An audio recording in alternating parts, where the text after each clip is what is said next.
Hello bachcho, let us see this question. The current carrying loop lies on a smooth horizontal plane.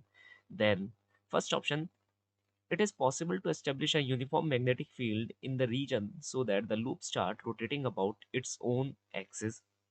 Second option, it is possible to establish a uniform magnetic field in the region so that loop will tip over about any of the point. Third option is it is not possible that loop will tip over any of the point whenever the direction of established magnetic field is uniform. And fourth option is 1 and 2 are correct.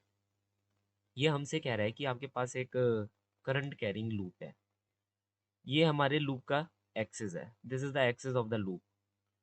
According to the first statement ये कह रहा है कि एक possible direction है हमारे पास जहां पर हम मैग्नेटिक फील्ड एस्टेब्लिश कर सकते हैं सच दैट ये जो लूप होगा पर्टिकुलरली ये इसके अबाउट घूमना स्टार्ट कर जाएगा। अब अगर हम यहाँ पर ध्यान से देखें, मैं आपको यहाँ पर की कंसेप्ट के बारे में बता देता हूँ।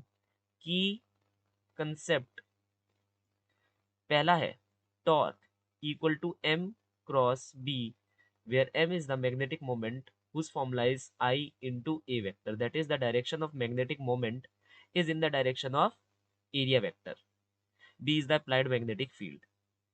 Now the matter of fact is ये जो टॉर्क है ये इन दोनों के परपेंडिकुलर काम कर रहा है। देखिए है तो ये cross product c equal to a cross b, है ना। तो अगर ये a वेक्टर है ये b वेक्टर है तो ये होना चाहिए या तो c वेक्टर या ये होना चाहिए या तो c वेक्टर, मतलब c vector orthogonal to both of them exist करना चाहिए। यहाँ पर ये कह रहा है कि जो c वेक्टर है उसका डायरेक्शन क्या हो, ये वाला वेक्टर हो, ये ऊपर जाने वाला एक्सिस। ये जो एक्सिस है इसी के डायरेक्शन में हमारा एरिया वेक्टर भी जाता है। ये जो एक्सिस ऑफ रोटेशन है इसी के डायरेक्शन में हमारा एरिया वेक्टर भी जाता है, और जिस डायरेक्शन में एरिया वेक्टर जाता है उसी डायरेक्शन में हमारा मैग्नेटिक मोमेंट भी जाता है। दैट इज ये कह रहा है कि जो सी वेक्टर है वो ए वेक्टर के डायरेक्शन में होना चाहिए। ये जो टॉर्क है ये एम वेक्टर के डायरेक्शन में लगना चाहिए। क्या कभी ऐसा पॉसिबल होगा बाय द क्रॉस प्रोडक्ट? आप खुद ही देख लीजिए, क्रॉस प्रोडक्ट में जो रिजल्टेंट वेक्टर आता है वो हमेशा इन दोनों वेक्टर्स के ऑर्थोगोनल होता है। दोनों वेक्टर्स की क्या होता है, ऑर्थोगोनल होता है। तो ये तो पॉसिबल केस ही नहीं है, तो पहला ऑप्शन तो गलत हो गया।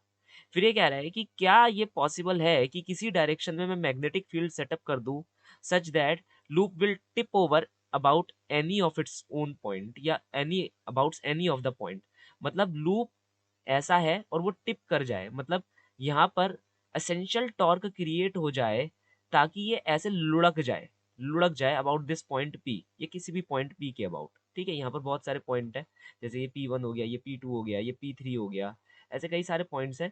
तो उनके अबाउट ये लुढ़क जाए, क्या ऐसा हो सकता है?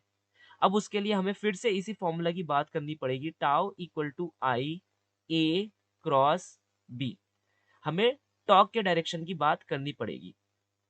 अब इसके अंदर अगर हम ध्यान से देखें जो टॉर्क का हमारा डायरेक्शन है बेसिकली वो क्या होना चाहिए, अगर आप ध्यान देंगे तो आपको पता चल रहा है P1 कैसे जा रहा है, P1 यहीं पर है, P3 ऊपर उठेगा क्योंकि यहाँ पर नेसेसरी फोर्सेस लगनी शुरू हो जाएंगी, है ना।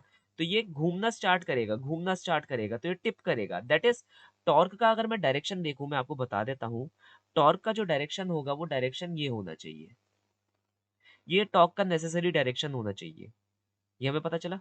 अब यहाँ पर टॉर्क का डायरेक्शन अगर ये है, that is let us name these axis as, this axis as X axis I cap, this axis as Y cap which is J cap, जहां पर हमारा क्या है, ए वेक्टर एग्जिस्ट कर रहा है।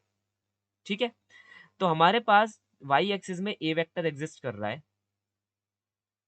हमारी मैग्नेटिक फील्ड किस डायरेक्शन में एग्जिस्ट करे सच दैट मेरे पास जो टॉर्क आ जाए वो किस डायरेक्शन में आ जाए, हमारा नेगेटिव के कैप डायरेक्शन में, है ना। ये नेगेटिव के कैप डायरेक्शन ही तो नेगेटिव जेड डायरेक्शन, तो नेगेटिव के कैप डायरेक्शन।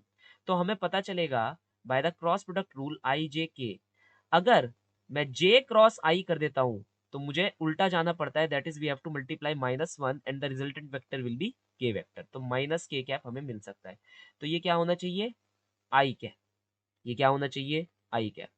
इसका मतलब है हाँ ये बिल्कुल पॉसिबल है कि अगर मैं कोई एक मैग्नेटिक फील्ड सेटअप कर दूं किस डायरेक्शन में, आई कैप डायरेक्शन में, तो मुझे एक टॉर्क मिल जाएगी जिससे मेरा लूप लुढ़क जाएगा about this point P1। Similarly P2 और P3 के लिए भी अलग अलग डायरेक्शन में मैग्नेटिक फील्ड एग्जिस्ट करेगी जिससे इक्विवेलेंट टॉर्क बन जाएगी और वो लुढ़कता रहेगा इन अलग अलग direction. So second option correct है।